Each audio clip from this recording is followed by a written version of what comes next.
Hello viewers, நம்ம இன்னைக்கு வந்து சுண்டக்காய் புளி குழம்பு குக்கர்ல ரொம்ப ஈஸியா எப்படி செய்யலாம் அப்படிங்கறது பார்க்க போறோம். அதோட இன்கிரிடியன்ட்ஸ் செய்முறையெல்லாம் வீடியோல போய் பார்க்கலாம் வாங்க.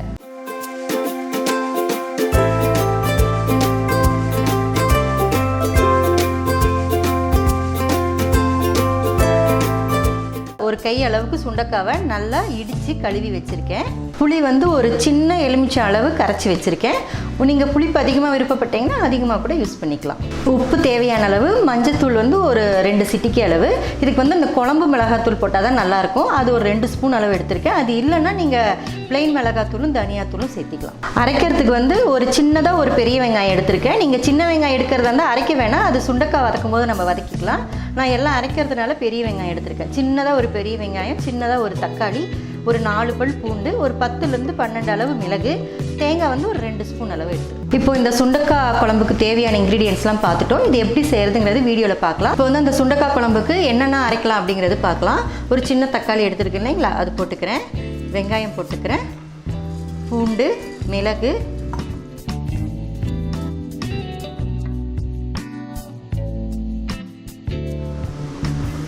ஒரு 2லிருந்து 3 ஸ்பூன் அளவு தேங்காய்.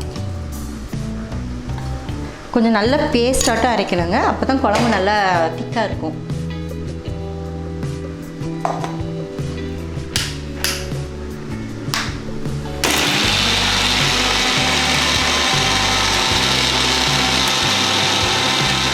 கொஞ்சம் தண்ணி கூட சேர்த்திக்கலாம்.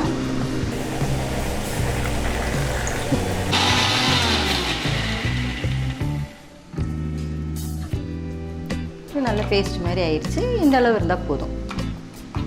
இந்த சுண்டக்காய் குழம்பு வந்து குக்கரில் செய்கிறதுனால நான் ஃபஸ்ட் குக்கர் எடுத்துக்கிறேன். அதில் சும்மா இப்போ கொஞ்சமாக எண்ணெய் போட்டுக்கலாம். அப்புறம் தாளிக்கும் போது நல்லெண்ணெய் யூஸ் பண்ணிக்கலாம்.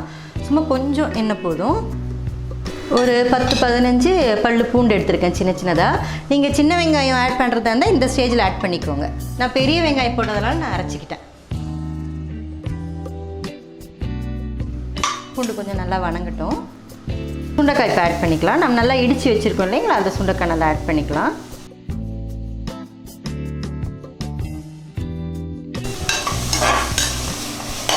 சும்மா லைட்டாக வதக்கினா போதும். ஏன்னா நம்ம குக்கரில் தண்ணி ஊற்றி கொஞ்சம் ஒரு விசில் எல்லாம் வச்சிட போகிறோம்.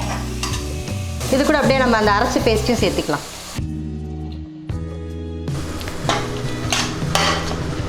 சும்மா லைட்டாக வதக்கினா போகிறோம். இப்போ வந்து நம்ம ஒரு கிளாஸ் அளவுக்கு தண்ணி ஊற்றிக்கலாம்.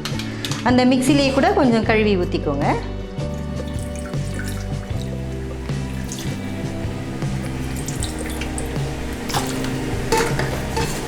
கொஞ்சம் உப்பு, கொஞ்சம் மஞ்சத்தூள் இப்போ ஆட் பண்ணிக்கலாம். இதை வந்து மூடி வச்சு ஒரு விசில்னா 2 விசில் வரட்டும். ஏன்னா சுண்டக்காய் நல்லா வெந்தால் தான் நல்லாயிருக்கும். இல்லைனா தோல்லாம் கொஞ்சம் ரஃப்பாக இருக்கும், குழந்தைங்க சாப்பிட மாட்டாங்க. ஒரு 2 விசில் போட்டு நல்லா வேக வச்சு எடுத்துக்கலாம். இப்போது மூடிடலாம், குக்கர் மூடிடலாம். மூடிட்டு வெயிட் போட்டுடலாம். ஒரு 2லிருந்து 3 விசில் வரலாம். வெயிட் பண்ணாது.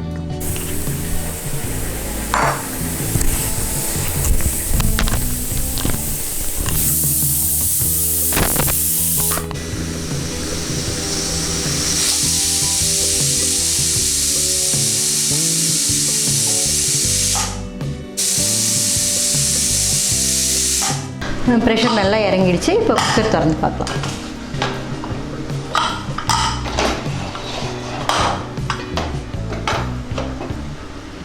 சுண்டக்காய் நல்லா வெந்துருச்சு. இப்போ இது வந்து ஒரு பாத்திரத்தில் அப்படியே ட்ரான்ஸ்ஃபர் பண்ணிக்கலாம்.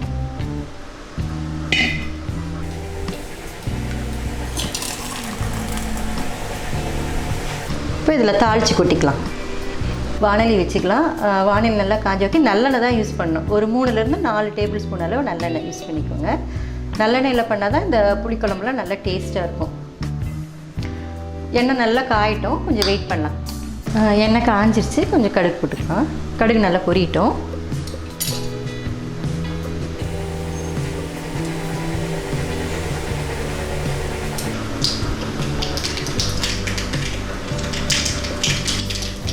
பெருங்காயம் கொஞ்சம் போட்டுக்கிறேன். கருவேப்பிலை,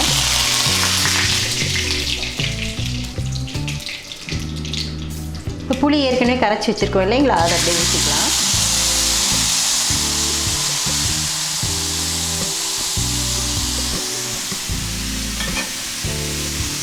கொஞ்சமாக தண்ணி வேணாம், தேவைன்னா கொஞ்சமாக தண்ணி ஊற்றிக்கலாம்.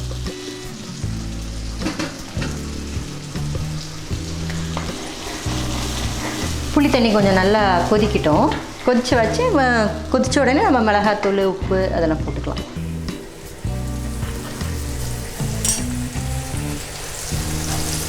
இப்போது புளி தண்ணி வந்து நல்லா கொதிச்சிருச்சு. நான் ஏற்கனவே எடுத்து வச்சுருக்கேன் மிளகாத்தூள், அதெல்லாம் கரெக்டாக அளவு தான் எடுத்திருக்கேன். அதை அப்படியே ஃபுல்லாக போட்டுக்கிறேன். அடுப்பை வந்து கொஞ்சம் ஸ்லோ பண்ணிக்கோங்க.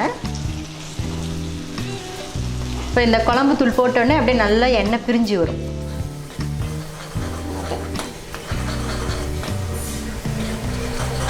கொஞ்சம் நல்லா கொதிக்கட்டும், வெயிட் பண்ணலாம். கொஞ்சம் நல்லா கொதிக்கட்டும்.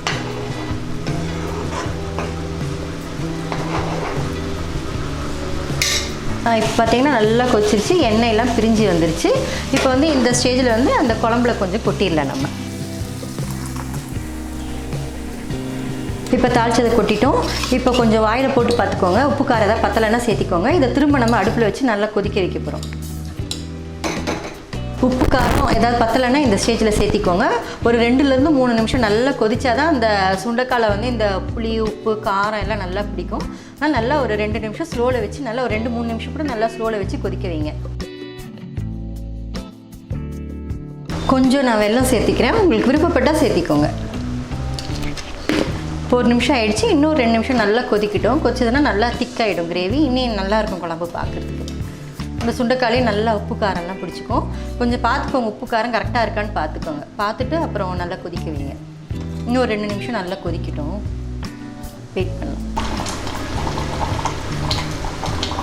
இப்போது நல்லா குழம்பு வந்து கொதிச்சிருச்சு, எண்ணெயெல்லாம் நல்லா வந்துருச்சு, நல்லா மிதங்கி வந்துருச்சு. இப்போ இந்த ஸ்டேஜில் கொத்தமல்லி கொஞ்சம் சேர்த்திக்கிறேன். சேர்த்துட்டு ஆஃப் பண்ணிக்கிறேன். இப்போ இந்த சுண்டைக்காய் குழம்பு ஈஸியாக ரெடி ஆகிடுச்சு. கொத்தமல்லி தலை மேலே போட்டால் பாருங்கள் நல்லா திக்காகவும் ஆகிடுச்சு. உங்களுக்கு இன்னும் கொஞ்சம் திக்காக வேணும், இன்னும் கொஞ்சம் நேரம் அடுப்பில் வைக்கலாம். இதுவே போதுமான திக்னஸ். ஏன்னா சாப்பாட்டுக்கு போட்டு கலக்கும்போது கொஞ்சம் நல்லாயிருக்கும். ரொம்ப ஈஸியாக ரெடி ஆகிடுச்சு பாருங்கள். செய்ய தெரியாத கூட இது ஈஸியாக குக்கரில் 10 மினிட்ஸ்லேயே செஞ்சிடலாம்.